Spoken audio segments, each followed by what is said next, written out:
speak before the Board of Supervisors in Taxpayers County. I've been a sheriff's lieutenant there for over 30 years, not as a lieutenant the whole time, but deputy first, started at the bottom.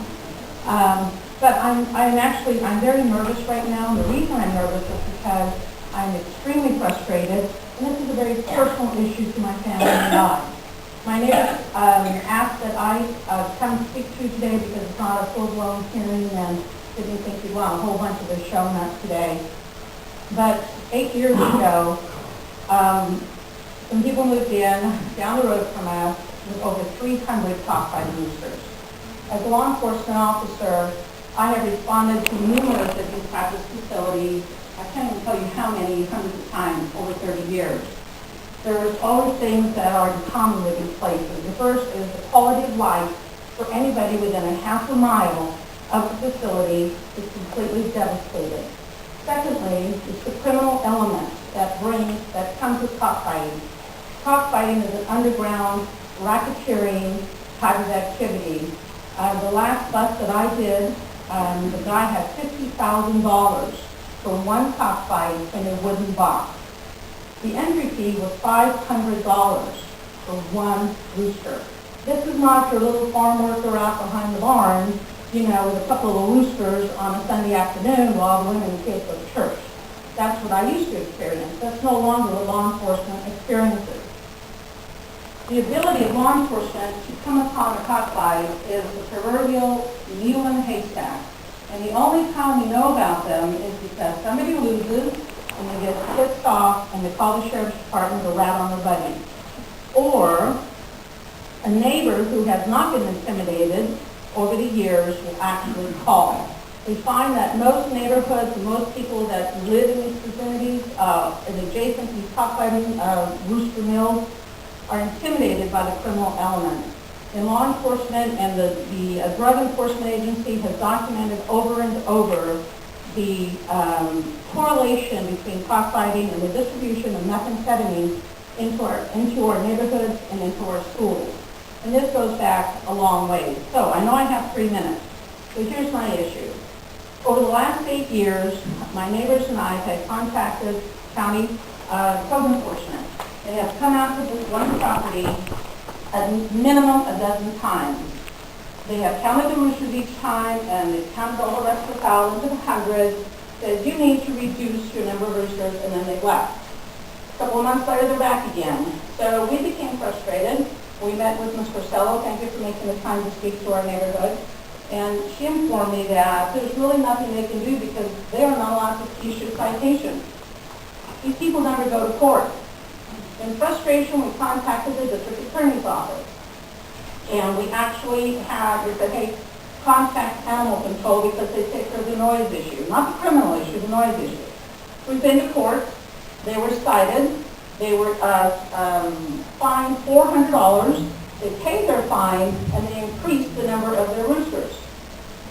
So animal control came at us, and that was they were actually found guilty of willful and malicious disturbance, 415 parentheses 2 of the penal code, in August 20th of 2010. We filed another citation because we don't know what to do anymore, so we're headed back to court again, which I'm sure they'll be fined another $400 increase in number of roosters, and here we go again. So this has been going on for 8 years. Mr. Bunting, I had a wonderful conversation with Mr. Bunting about 6 years ago. Personally, I was sitting on my deck listening to the hundreds of cockfighting roosters, and he told me at that time, I'm sorry, Mr. because there's nothing I can do for you in the neighborhood at this point in time. Dennis from Sassoon. Thank you for your time, county leadership. Yes, I'd have to concur with the previous speakers about the problem of nuisances within the county and also within the municipality. I too have come forward in here and complained about the state police officer in his party house down the street and how it went on for 3 years in your city there, Mr. Sparing, the mayor of that city, if I do believe. And it just went on and on and on. But I think what's happened here is Mrs. Enriquez and the previous speaker are attesting to the gross inefficiency and inability of your very large government to gain control over problems that we speak of.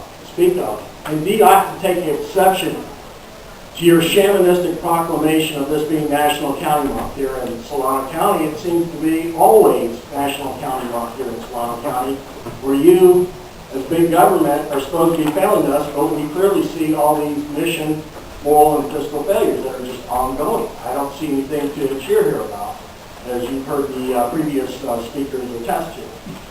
Now, that being said, I have a right to petition my government. I have a right to redress of grievances, but I don't seem to get any results. Indeed, for the last month, I've suffered under a series of administrative miseries inflicted by your county court's office next door as I try to file pleadings and motions on my own behalf.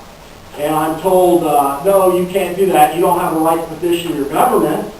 Hello? Is anybody listening? And also, why don't you go write a letter to this judge, what's his name, Dan Healy. So they're telling me to engage in ex parte communication with a judge. That's wrong. So I have to do that. Then they write me back saying, you can't do that. And then now they reverse themselves, okay? So as a veteran, I served 24 years in the Air Force, out there flying the swine of the line and, these worldwide missions, at great risk to myself. I come back here and you tell me that you're doing all these things for veterans. You're not. You're marginalizing me. Mr. Sperring, your city is marginalizing me. You as a county government has marginalized me. You've not treated me in any way, shape, or form. I can only say that I wish I was connected to law enforcement. Then perhaps I would get some service. But after listening to Ms. Enriquez, I don't think even if you were a law enforcement officer, you're going to be served, okay? It's just a total breakdown of an inability to accomplish a mission, to serve the citizens, and to get results. You're here for a reason, folks. It's not to serve yourselves, it's to serve us, okay? We have pleas, we have claims, and all we see is self-service and you guys with your shamanistic proclamations and saying how wonderful you are. It doesn't add up. It's totally incongruent. There's a disconnect here, okay? When we come forward and we tell you about these things, it's for a reason. You're here for a reason. I'm here for a reason. When are we going to realize that? Thank you for your time.